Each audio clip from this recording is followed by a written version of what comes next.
শাহরুখের খুশি আর সানরাইজার্স কর্ণধার কাভিয়া মারানের চোখের পানিতে ভাসল চেন্নাইয়ের মাঠ। স্টার্ক দেখিয়ে দিলেন সতীর্থ কামিন্সকে। হাসপাতালের বেড ছেড়ে মাঠে এসে তৃতীয় ট্রফি জয়ে স্বাদ নিলেন শাহরুখ খান।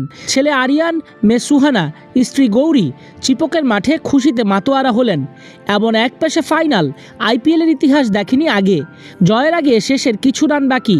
ওই সময় থেকেই কিং খান ও তার পরিবার, কেকেআর ম্যানেজমেন্ট, গৌতম গম্ভীর সহ সকলেই উত্তেজিত হয়ে যান কখন ফাইনাল রানটা আসবে আর কখন দৌড়ে যাবেন সকলে। মহেন্দ্রক্ষণ এলো, কেকেআরের বহুদিনের তৃষ্ণা মিটল তৃতীয় শিরোপা জয়ে। 10 বছরের অপেক্ষা যে ফুরলো। ভেঙ্কটেশ আয়ারের সিঙ্গেল রান হওয়ার সাথে সাথেই কলকাতার ডাগআউট থেকে সতীর্থদের উল্লাস।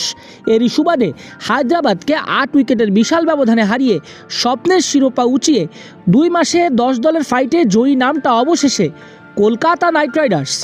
এদিকে হায়দ্রাবাদ এই আসরে যেমন গড়েছে আইপিএলের ইতিহাসে সর্বোচ্চ রানের দলীয় রেকর্ড, ঠিক সেভাবে আইপিএল ইতিহাসে সর্বনিম্ন রানের রেকর্ডটিও গড়েছে ওরা। আইপিএল ইতিহাসে দলীয় সর্বনিম্ন রানের মালিক এখন ট্রেভিস হেড, ক্লাসেন, অভিষেক শর্মাদের নিয়ে গড়া সানরাইজার্স হায়দ্রাবাদের।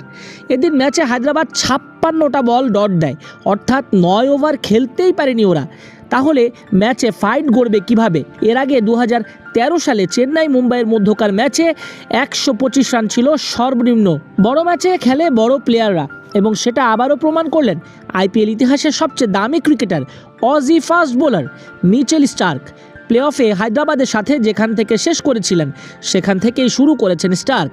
ইনিংসের প্রথম ওভারে এই অজি তারকা ফিরিয়ে দেন টুর্নামেন্টের সর্বোচ্চ ছক্কা হাঁকানো অভিষেক শর্মাকে। পরের ওভারেই বৈভব অরোরার ডেলিভারিতে ডাক হয়ে ফেরেন ট্রেভিস হেড। 2 ওপেনার ফিরতেই সানরাইজার্সের ড্রেসিং রুমে আশঙ্কার মেঘ দেখা দেয়। স্টার্কের ডেলিভারিতে ফিরতে হয় ছন্দে থাকা রাহুল ত্রিপাঠীকেও। Aiden Markram, Heinrich Klaasen, Shahbaz আহমেদের মতো ব্যাটসম্যানরা ফিরে গেলে মিডল অর্ডারেও ধস নামে হায়দ্রাবাদের। 19 বলে 24 রান করেন অধিনায়ক প্যাট কামিন্স।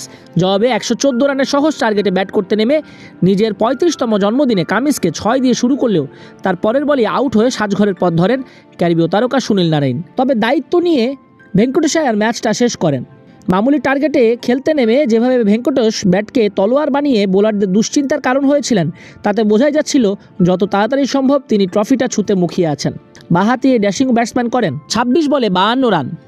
এছাড়া রহমানুল্লাহ গুরবাজের ব্যাট থেকে আসে 32 বলে 39 রানের একটা ইনিংস।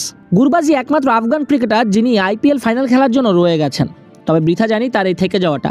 দ্বিতীয়বার আইপিএল খেলতে এসেই দলকে উপহার দিয়েছেন শিরোপা। অবাক হবেন জেনে আইপিএলের বিগেস্ট এভার উইন কলকাতার জয়টা। এই জয়ে অনেক কৃতিত্ব কিন্তু গৌতম গম্ভীরের।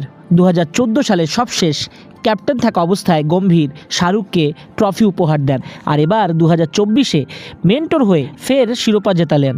এবারের আইপিএলে ম্যান অফ দ্য টুর্নামেন্ট হয়েছেন ওয়েস্ট ইন্ডিজের তারকা সুনীল নারিন। এবারে আইপিএলের চ্যাম্পিয়ন টিম পেয়েছে 20 কোটি রুপি আর রানার আপ টিম পেয়েছে 13 কোটি রুপি।